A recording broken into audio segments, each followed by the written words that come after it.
So forgive me, I'm not actually like that knowledgeable about the history of attempts of building social networks to solve the problem that you're solving.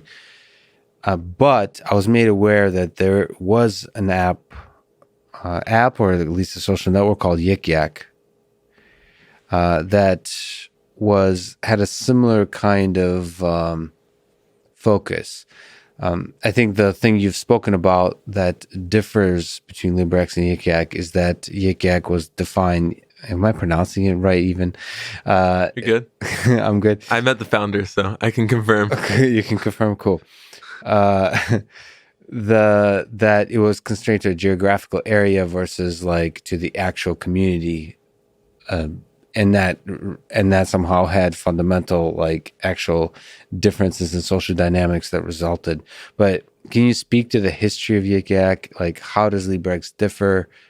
What lessons have you learned from that? Oh, and I should say that I guess there was controversial.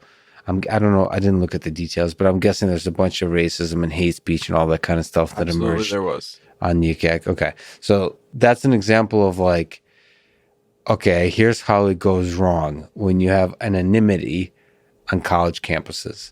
So how does Librex going to do better?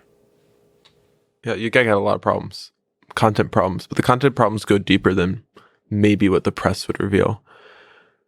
There's a lot to say, and Okay. part of it is parsing exactly what to talk about when it comes to Yik Yak. And when you talk about startups, I mean, you know this, you know startups, and you look at the postmortem, it's almost never what people think it is, and oftentimes these things are somewhat unknowable, and the degree to which people seeking confirmation bias, to some degree, seeking closure, Yes. look to find a singular attribute that caused the failure. It feels like the little details often make all the difference. Yes, and I think the details are so little that as humans we are not capable of parsing even what they are. But I'll tell you my perspective on it, knowing that I am also a human with biases. In this particular case, very significant biases. Yeah. Right? Yeah. So I started building Librex for its own merits. I at first I wasn't aware of Yik Yak, but as I started to talk to people about this platform I was building, I was made aware of Yik Yak, and I built it from day one with a lot of the issues Yik Yak had in mind. So as you said, the one difference between Yik Yak is the geographical versus community-based aspect. Going along with that, one thing I realized by researching social media sites is that the majority of the negative content, the content that's terrible and breaking all the rules, is created by and the people who are not reformable, so to speak, the people who are not showing the best part of the human experience. Yeah. It's a really small minority, right? Yeah. I remember I was listening to the founder of 4chan Moot talk about this, how like one guy was able to basically destroy like large swaths of his community. Yeah.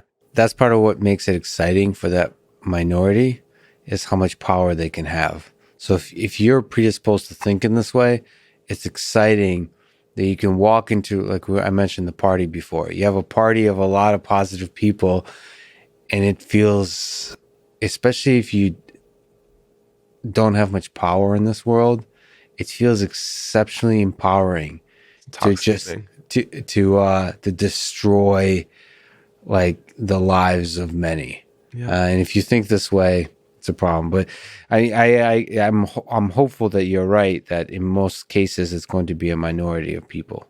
I think it is, and that's what the research has showed. And one really powerful thing is that we can really actively control who comes in and out of our community based on the .edu verification. And we can also control who's not in our community because we have that lever where each account is associated with a .edu. So that's the first point I would point out there. Second point is controlled expansion, meaning that we have community moderation. We have this panel that allows the moderators to see all of the highly downvoted content, all of the reported content, all the flagged content, and look through it and decide what they like and what's appropriate and what's not appropriate. And we have We ping every moderator when there's a report, so things are taken down pretty quickly. And we have our standards, and we have, I think above all of that, we have a mission, and it's a community-based mission. Yik Yak was more of a fun app, and by its own admission, it was a place where people could enjoy themselves and could sort of yak. Yeah. Yik Yak, chit chat.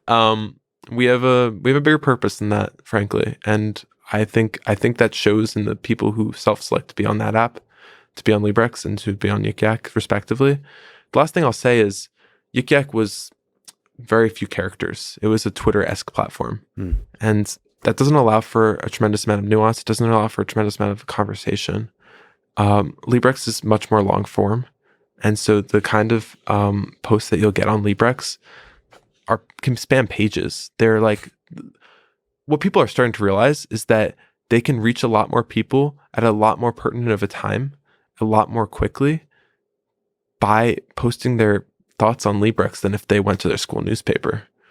And I think the school newspapers might be a little worried about that. But more importantly, we're connecting people in this way where long form communication with nuance that takes into account everything that's happening in the community temporally is really available at Librex, and not really communicable in 240 or 480 or whatever the number of characters the acts were bound to. And then I could talk about the history of Yik Yak if you want me to go further.